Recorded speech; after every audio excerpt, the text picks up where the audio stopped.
Shalom, bienvenue dans le Seigneur, que le Seigneur vous bénisse abondamment et qu'il vous fasse beaucoup du bien. Vous êtes le bienvenu ici sur Rema Frequency TV, le réseau de la gloire de Dieu. Que le Seigneur vous bénisse abondamment. Et si c'est votre première fois sur cette chaîne YouTube, en tout cas, je vous en prie de partager d'abord, vous abonner et d'activer la cloche de notification pour avoir de nos nouvelles. Nous allons prier pour ce moment de la parole, d'exhortation. Nous prions le Seigneur. Seigneur Jésus-Christ, merci pour ta grâce, ta faveur et ta souveraineté. Merci Jésus parce que tu es fidèle en tout temps et en toutes circonstances. Seigneur, merci parce que nous sommes au mois de décembre, le dernier mois de l'année 2025. Après ce mois, Seigneur, il n'y aura plus d'année 2025. Mais nous entrerons en 2026 avec de nouvelles résolutions, une vision claire et précise de ce que tu attends de nous pour l'année 2026, que ce soit spirituellement, socialement, dans la famille, dans le ministère, dans l'appel, dans les finances, Seigneur, dans l'aspect intellectuel, l'aspect sentimental, émotionnel, affectif, l'aspect, Seigneur, psychologique, psychique, afin, Seigneur, de voir, Seigneur, ta gloire et ta main au nom puissant de Jésus-Christ de Nazareth. Père, ma prière est celle-ci, c'est que tu sanctifies et que tu purifies ta parole, afin que cette parole amène la vie, amène, Seigneur, des résolutions, Seigneur, afin d'entrer en 2026. Louange, honneur et majesté te reviennent, toi le roi des rois, au nom de Jésus-Christ, que j'ai ainsi prié. Amen. Amen, amen, amen. Frères et sœurs dans le Seigneur, avant que je commence le message, j'aimerais vous parler rapidement de ce thème de ce mois, Cap vers 2026. Je vous ai expliqué au travers de la short, que ce soit sur TikTok comme ici, le concept de cap vers 2026, c'est de donner la vision de cette chaîne YouTube pour l'année 2026. Vous devez comprendre ceci, frères et sœurs, que l'année 2026 va être une année très décisive, une année vraiment stratégique, où des décisions fermes doivent se prendre pour que la grâce de Dieu se manifeste dans nos vies. Et pour cela, j'aimerais vous dire que le Saint-Esprit m'a mis à cœur comme thème de l'année 2026, l'année de l'Alliance. Pourquoi l'année de l'Alliance? Parce que prophétiquement parlant, dans le monde entier, il y aura des difficultés sans précédent. Mais la chose qui va nous permettre de surpasser les circonstances qui vont se lever, c'est l'alliance. Et durant cette année, durant ce mois, je vais plus être dans l'exhortation afin de toucher les axes dans lesquels je vais vraiment m'accentuer durant l'année 2026. Déjà, en ce moment, je dirais même durant cette semaine, je vous parlerai du premier axe qui est la sanctification ou la sainteté. Donc, je prendrai pas beaucoup de textes bibliques. Je vais vraiment accentuer sur les versets clés que le Seigneur m'a donnés pendant le temps de prière par rapport à l'alliance. Parce que ce thème-ci n'est pas seulement pour... je vais déjà le dire, le nom de la chaîne qui va changer à partir du 1er janvier. Parce que vous devez comprendre ceci que Rema Frequency TV, ce mois-ci, ce sera le dernier mois sous l'appellation Rema Frequency TV. Car à partir de janvier 2026, ce sera Trésor Nzasi Kibanda TV. Ou en sigle TNK TV. Parce que le temps est arrivé pour une saison nouvelle. Une ouverture extrême. Et avec ce nom-là, ce sera une alliance qui va se faire dans le monde spirituel. Amen. Alors, prenons nos Bibles. Là où est-ce que vous êtes, nous allons prendre Hébreux, chapitre 12, le verset 14. La Bible dit ceci. Recherchez la paix avec tous et la sanctification sans laquelle personne ne verra le Seigneur. Est-ce qu'on peut acclamer le Seigneur sans le commentaire de qui que ce soit? Amen. Juste ce verset ici, il est déjà riche. Parce que dans ce passage, nous voyons une démarche que chaque enfant de Dieu, chaque chrétien doit entreprendre. Cette démarche, c'est de rechercher la paix avec tous. Quand on dit avec tous, ça veut dire avec tout être humain. Ça veut dire nous devons être des partisans de paix, des astres de paix, des donateurs de paix autour de nous. Et secondo, la sanctification, qui est le nœud du verset. Parce que ce passage, il nous dit que lorsqu'on recherche la paix et la sanctification, on pourra voir le Seigneur. Il dit, tant qu'on ne cherche pas la paix avec tous et qu'on ne cherche pas la sanctification, il sera strictement impossible de voir le Seigneur. En d'autres termes, il sera difficile de prier avec efficacité. Il sera difficile d'avoir une alliance forte avec Dieu.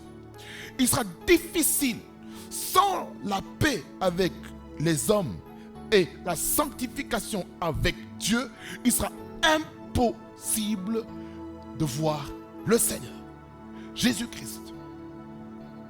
Mais avant que je continue sur le texte, je vais définir un peu le thème aussi de l'année 2026 et l'axe, ce premier axe qui est la sanctification ou la sainteté. L'alliance, selon la définition hébraïque, est un pacte au moyen duquel des personnes ou des sociétés s'unissent leur intérêt ou stipulent les conditions de leur activité commune. Donc en fait, c'est quand on parle d'alliance, on veut dire par là que il y a deux parties minimum qui sont là pour signer des documents, signer un accord, que ce soit accord de gouvernement, comme un accord syndical, comme le contrat de travail entre l'employeur et l'employé, que ce soit un contrat de mariage entre partenaires. Mais en tant que bon chrétien, c'est entre un homme et une femme. Mais je ne vais pas aller dans des choses qui vont choquer. Mais sachez une chose. Le mariage, c'est entre un homme et une femme. Je ferme. L'alliance encore, c'est quoi? C'est un contrat aussi de bail entre le propriétaire et le locataire. Que ce soit le bail des particuliers, des particuliers, comme le bail commercial. Il y a différents types d'alliances qu'il faut faire. Et dans ces alliances, il faut comprendre qu'il y a des termes et des conditions là-dedans. Il y a les articles. Comme article 1, ça concerne les intéressés. Ensuite, on parle de la durée, les modalités, tout ce qu'il y a. On parle de la description. On parle un petit peu des obligations du propriétaire, l'obligation du locataire, que ce soit l'obligation de l'employeur, l'obligation de l'employé, qu'est-ce qu'il doit faire, etc., etc. C'est pareil aussi dans l'alliance ministérielle. Ça veut dire quand une personne est ordonnée ministre de Christ, il y a des termes de l'alliance entre l'association sans but lucratif qui est l'Église et le ministre qui est rattaché à la vision de l'Église. Il y a des termes et des conditions partout. Dans chaque église, il y a des termes et des conditions. La manière de gérer l'église, il y a des termes et des conditions. Peu importe où on va, il y a des alliances partout. Alliances visibles comme alliances invisibles. L'alliance. L'alliance. Il faut comprendre encore ceci. Par rapport à l'alliance, on fait aussi mention d'un testament. Écoutez, quand est-ce que le testament prend effet dans la vie d'une personne? C'est quand le testateur meurt. C'est à ce moment-là qu'un avocat, comme on regarde souvent dans les films, que ce soit nigérienne ou n'importe quel film, lorsque quelqu'un décède, on va lire ses volontés. Dans ces volontés, il y a les termes de l'alliance qui est adressée à chacun et chacune. C'est pour ça que lorsqu'on va dans les livres apocryphes, qui n'est pas dans les canons bibliques, qu'on appelle ça les deutérocanoniques, vous allez voir qu'il y a une partie des livres perdus qui s'appelle le testament des patriarches, dans laquelle chaque tribu avait un testament qui était adressé à leurs enfants et toutes leurs tribus. Il y avait des termes. Ça, je ne vais pas aller trop loin.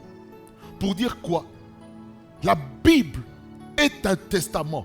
C'est une alliance que Dieu fait entre lui et les hommes qui sont sur la terre. Les hommes et les femmes qui sont appelés à être sauvés et à expérimenter la connaissance de la vérité qui émane de la parole de Dieu.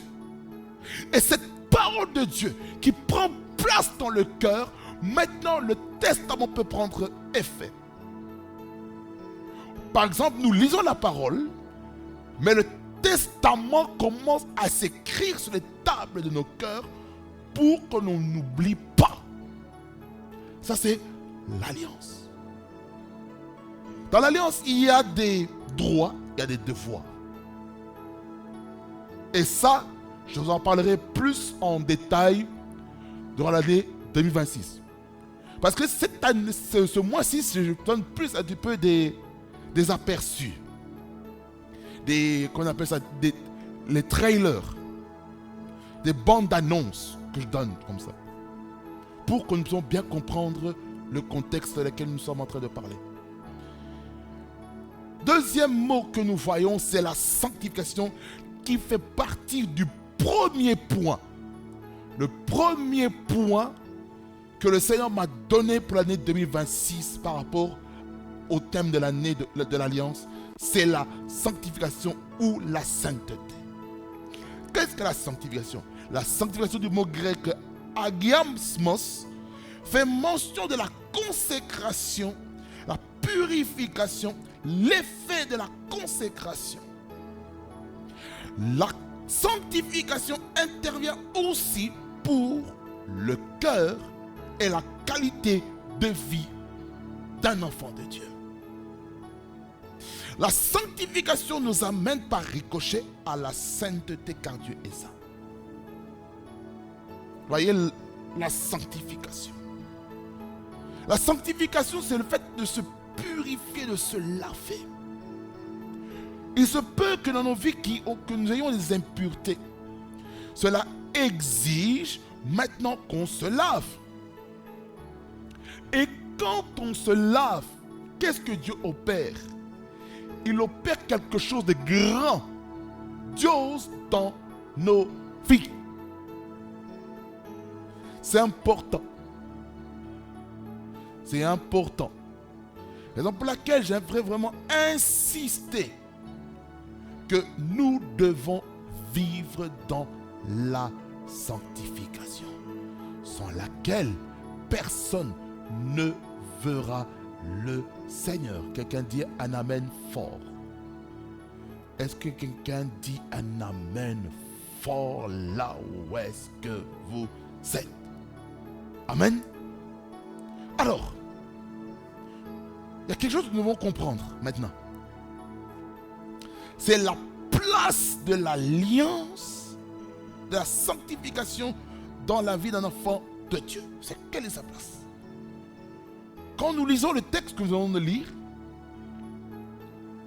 nous avons vu qu'il faut rechercher premièrement la paix avec tous.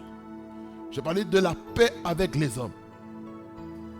Lorsqu'on recherche la paix avec les hommes, qu'on évite des problèmes qui peuvent nous coûter la vie, ça, c'est de la sagesse. La deuxième chose, c'est la sanctification. La sanctification, ce n'est pas une option. Comme j'ai déjà dit à maintes reprises ici sur cette chaîne YouTube ou sur mon compte TikTok. J'ai déjà dit à maintes reprises que la sanctification n'est pas une option, mais elle est une obligation. Alors, je vous ai dit que la paix avec tous et la sanctification nous permet de voir le Seigneur, n'est-ce pas? Alors, il faut comprendre ceci. Pour voir le Seigneur, nous devons premièrement s'approcher de Dieu avec une foi pleine et entière et une conscience pure. Vous voyez? Ça veut dire ceci. On ne s'approche pas de Dieu n'importe comment. Il y a une manière, il y a un protocole à respecter. Sans respecter le protocole, on risque de passer à côté de ce que Dieu voulait faire dans notre vie. Quelqu'un dit un amen. Quelqu'un dit un amen fort, bien aimé dans le Seigneur. Alors, regardez. Hébreux 10, Hébreux chapitre 10, le verset 14. Ensuite, on va sauter jusqu'au verset, on va aller lire le verset 30 de 22. Il y a dit écrit le verset 14. Car par une seule offrande, il l'a amené à la perfection pour toujours ceux qui sont sanctifiés. Ici, en fait, le contexte, on nous parle un petit peu de Jésus. De Jésus qui s'est offert une fois pour toutes afin de nous sanctifier. Ça veut dire, le fait que Jésus-Christ s'est sacrifié sur la croix, ce sacrifice sur la croix, le fait qu'il est mort sur la croix est un sacrifice. Est-ce que quelqu'un me comprend? Le sacrifice suprême de Jésus a ouvert une porte dans notre vie. La porte du salut, la porte de la régénération de notre esprit, la porte de la sanctification, de la repentance, le pardon des péchés. Grâce à quoi? Le sang de Jésus. C'est pourquoi dans l'alliance, il faut comprendre que le sang coule. Dans chaque alliance qui a été faite dans l'Ancien Testament, le sang coulait.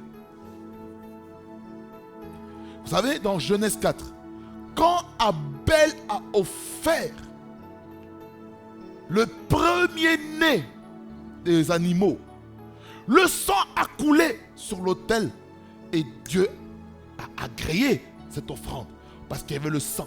Et ce sang-là, prophétiquement, ça représentait le sang de Jésus-Christ. Cet agneau-là représentait Jésus-Christ comme le premier-né. Ça préfigurait le Christ. Parce que cette offrande a été une alliance entre Dieu et les hommes. Prophétiquement, je parle. Alors, Caïn n'était pas content. Il avait la jalousie, il avait l'amertume dans son cœur.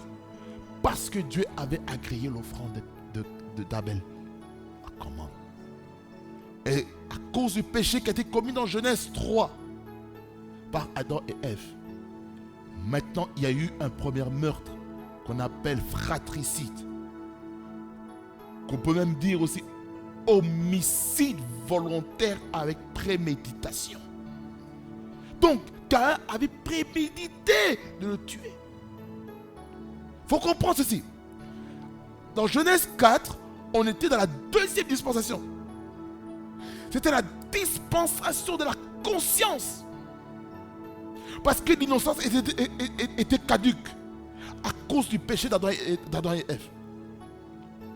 Maintenant, ce qui s'est passé, Balodo, Sogle, Maradassa, la deuxième dispensation, la dispensation de la conscience. Maintenant, Dieu, il vérifiait notre conscience. Quel était notre état d'esprit lorsqu'on offre un sacrifice, une offrande devant lui? Quel est notre esprit? Il a vu. Dieu voit nos pensées. Qu'est-ce qu'on pense lorsqu'on offre à Dieu un sacrifice? Quand on se sanctifie, quand on se purifie, qu'est-ce que nous pensons? Est-ce que nous sommes dans la chose? Donc ça veut dire que la conscience nous amène à se remettre en question. Ça veut dire que notre conscience doit nous amener à ne pas jalouser notre frère. Quelqu'un dit Amen? Quelqu'un dit Amen. Alors, le verset 22 nous dit ceci. Approche, je vais lire premier contexte, 19 à 22, premier contexte. Ainsi donc, frères, nous avons, au moyen du sang de Jésus, une libre entrée dans le sanctuaire. Par la route nouvelle et vivante qu'il a inaugurée pour nous au travers du voile, c'est-à-dire de sa chair. Et nous avons un souverain sacrificateur, non pas de Jésus-Christ, établi sur la maison de Dieu. Approchons-nous, c'est là maintenant le verset clé. Approchons-nous donc avec un cœur sincère. Voilà l'attitude. L'attitude pour s'approcher de Dieu, ça commence par le cœur. Dieu regarde la sincérité de ton cœur, première chose. Dans la plénitude de la foi. Ça veut dire pour venir à Dieu, la première chose, il faut avoir un cœur pur, un cœur sincère, honnête devant Dieu. Deuxièmement, c'est la plénitude de la foi. Ça veut dire que tu dois avoir la foi lorsque tu t'approches de Dieu. Troisièmement, qu'est-ce qui se passe? Les cœurs purifiés d'une mauvaise conscience. Ça veut dire on doit vérifier notre conscience. Où est-ce qu'on en est? Est-ce qu'il n'y a pas quelque chose de caché qui pourrait détruire l'alliance que j'ai avec mon Dieu? Ça c'est 3. 4. Et le corps lavé d'une eau pure. Ton corps. C'est quoi dire? Dans l'alliance, par la sanctification, tout notre être entier est sanctifié. Amen. Ça, on était au premier sous-point. Qui parle un petit peu de l'attitude, comment il faut se présenter devant Dieu. Le deuxième sous-point, c'est quoi? C'est que la sanctification doit accepter Christ comme Seigneur et Sauveur. Et comme un sacrifice pour le péché qui introduit le pécheur dans la communion avec Dieu. voyez, la sanctification. Ça doit nous amener d'abord à accepter Jésus-Christ comme Seigneur et Sauveur. Le salut. Car dans 1 Timothée 2, verset 4, il nous dit ceci. Qui veut que tous les hommes soient sauvés et parviennent à la connaissance de la vérité. Ça veut dire que Dieu veut que les hommes soient sauvés. Quelqu'un dit amen? Le salut est très important. Donc, lorsqu'on accepte Jésus-Christ comme Seigneur et Sauveur, il faut comprendre que on doit voir Jésus-Christ comme le sacrifice qui s'est sacrifié pour notre péché. Le péché qu'on a commis volontairement, involontairement, par influence. Toutes ces choses-là, on le voit. Alors, pour le péché qui introduit le pécheur dans la communion avec Dieu, vous savez par la quoi lorsqu'on vient devant Dieu, le but c'est d'avoir une communion. La version Louis II, on utilise plus le terme communication. Moi je préfère le terme communion, fellowship. Alors, ce qu'il faut comprendre aussi, dans ce second sous-point, c'est que les non-croyants n'auront pas envie d'accepter Christ si par leur vie, on parle des enfants de Dieu, les croyants ne démontrent pas les qualités voulues par Dieu, notamment la paix et la sainteté. Vous voyez? Ça veut dire, dans l'alliance, notre caractère, notre manière de vivre peut détruire l'alliance personnelle et ça peut détruire aussi l'image de Jésus-Christ qu'on représente devant les non-croyants. Ça veut dire que les croyants doivent voir en nous cette sainteté, cette sanctification qui va les attirer vers le royaume. Quelqu'un dit amen. Jean 13, 35. Regardez ce qui est écrit. Jean 13, 35. Il nous dit: à ceux-ci tous connaîtront que vous êtes mes disciples si vous avez de l'amour les uns pour les autres. Est-ce que ça ne vous rappelle pas quelque chose, ce texte dans lequel je vous parlais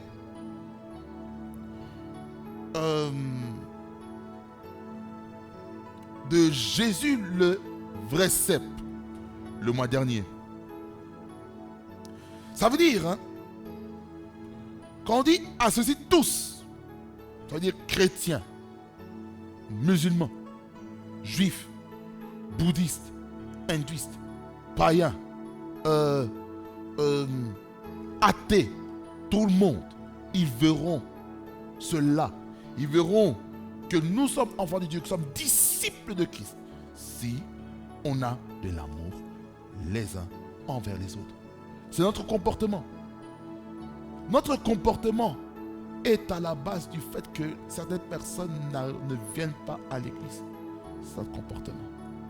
C'est pourquoi nous devons faire très attention avec notre comportement. Quelqu'un dit un amen. On doit faire très attention. Très attention, très attention, très attention. Très attention avec notre comportement. 1 Timothée 4, le verset 3. Il dit: ils prescrivent de ne pas se marier et de s'abstenir d'aliments que Dieu a créés pour qu'ils soient pris avec action de grâce par ceux qui sont fidèles et qui ont connu la vérité. Ici, le contexte, on nous parle dans le contexte des signes et temps de la fin, mais spécifiquement, il dit qu'il y aura des faux enseignants, il y aura des fausses doctrines qui vont être prêchées dans le contexte. Et ces faux enseignants, ces faux docteurs qui profanent et qui prêchent la doctrine des démons, il dit ceci au verset 3, ils prescrivent de ne pas se marier et de s'abstenir d'aliments que Dieu a créés pour qu'ils soient pris prise avec action de grâce par ceux qui sont fidèles et qui ont connu la vérité. Ça veut dire que il y a des gens qui sont animés d'un esprit religieux qui vont tout faire pour amener un joug dans la vie des gens qui ont à peine commencé la vie chrétienne. Mais les religieux vont tout faire pour mettre des jougs qu'ils ne peuvent pas porter. Ça veut dire qu'ils veulent amener directement les bébés spirituels qui sont nés de nouveau à être directement comme les fils. Non, ça prend du temps. Écoutez, quand nous naissons, ma question est celle-ci. Est-ce qu'on mange directement le foufou, la viande, les moukoua ou les os, les arêtes? Est-ce qu'on mange directement le poisson? Est-ce qu'on mange directement le riz ou les pâtes? Est-ce qu'on mange directement les lasagnes? Non. On commence par quoi? Par le lait. Le lait maternel. Par les seins.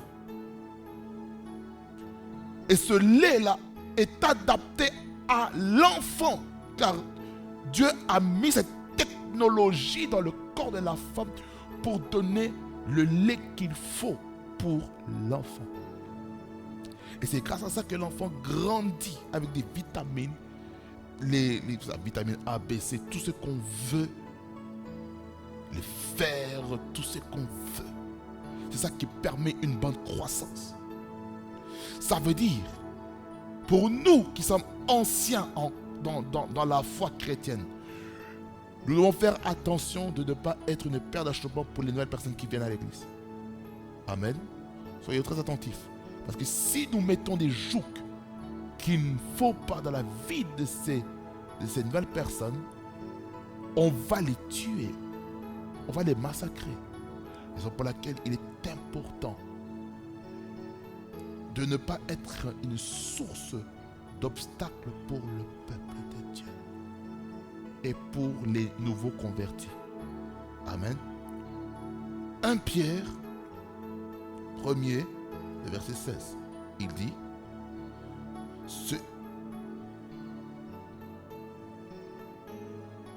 je vais lire du verset 14 jusqu'au verset 16 pour un meilleur contexte. Comme des enfants obéissants, ne vous conformez pas aux convoitises que vous aviez autrefois quand vous étiez dans l'ignorance. Mais puisque celui qui vous a appelé est saint, vous aussi soyez saints dans toute votre conduite. Selon qu'il est écrit, vous serez saints car je suis saint. Voyez, la sainteté dans notre conduite. La sainteté dans notre conduite. La sanctification dans notre conduite. C'est ça ce que Dieu attend de nous. Il attend que notre conduite soit irréprochable devant les hommes. Amen. Que le Seigneur vous bénisse abondamment, fasse beaucoup du bien. Et nous nous voyons au prochain numéro pour parler maintenant du prochain texte, toujours dans la sanctification. Et je sais que Dieu a des choses à faire avec vous. Amen. Que Dieu vous bénisse abondamment. Fasse beaucoup du bien. Nous prions. Seigneur Jésus-Christ, merci pour ce message que tu as mis dans mon cœur. Je prie que ton peuple qui me suit derrière leur écran puisse vivre la saison des choses nouvelles. Puisse vivre une année 2026 dans la dimension de l'alliance. Et que cette alliance puisse les amener à la sanctification et la sainteté. Que ce soit dans leur marche chrétienne, dans leur conduite de tous les jours, au nom de Jésus-Christ. Seigneur, je prie que chacun qui écoute ce message ne soit pas une pierre d'achoppement pour la foi de qui que ce soit dans l'église. Au nom de Jésus-Christ. Et de chaque serviteur, servant de Dieu. Chaque homme de Dieu, chaque femme de Dieu. Chaque dirigeant d'église, chaque responsable d'une église, d'un département, d'un groupe. afin de ne pas être un pied d'achoppement pour le peuple de Dieu, au nom de Jésus-Christ, même dans les familles, au nom de Jésus-Christ, que j'ai ainsi prié, toi le roi des rois. Amen. Amen. Que Dieu vous bénisse abondamment. Fasse beaucoup de bien. On se voit au prochain numéro.